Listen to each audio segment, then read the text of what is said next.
Un sourire est souvent l'essentiel. On est payé par un sourire.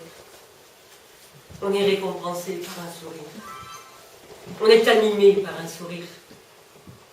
Et la qualité d'un sourire peut faire que l'on meure.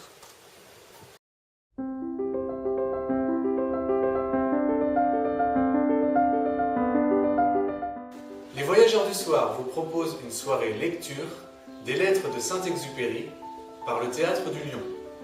À la bibliothèque de Foussay-Perry, dans le cadre du voyage, du vent, du sable et des étoiles.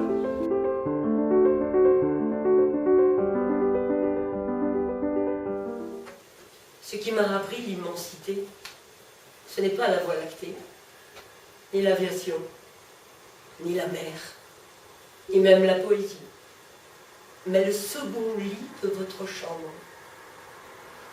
C'était une chance merveilleuse d'être un petit peu malade.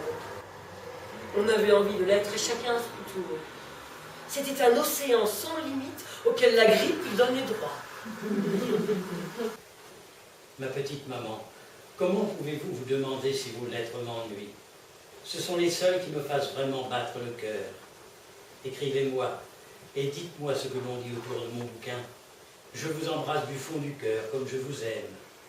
Votre fils respectueux, Antoine. Pour resituer, dans les lettres à sa mère, c'est un recueil de 190 lettres, il me semble, qui sont étalées de 1910 à 1944. On a la première lettre datée de 1910 où on retrouve Saint-Exupéry, petit écolier, qui écrit à sa mère, parce que c'est le moment du mort, etc. On a la dernière lettre en juillet 1944, juste avant sa disparition.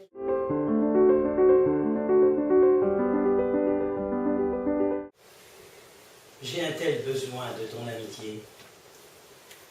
J'ai soif d'un compagnon qui, au-dessus des litiges de la raison, respecte en moi le pèlerin de ce feu-là.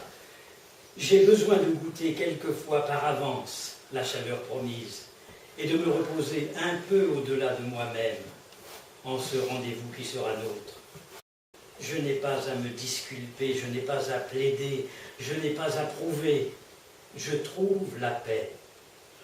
Au-dessus de mes mots maladroits, au-dessus des raisonnements qui me peuvent tromper, tu considères en moi simplement l'homme. Tu honores en moi l'ambassadeur de croyances, de coutumes, d'amour particulières. Si je diffère de toi, loin de te léser, je t'augmente.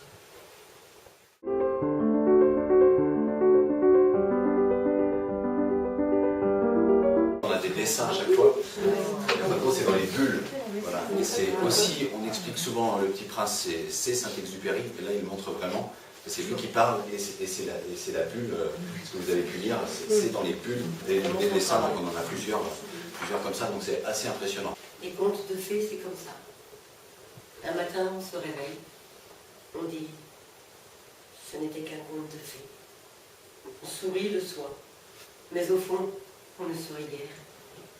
On sait bien que les contes de fées, c'est la seule vérité de la vie.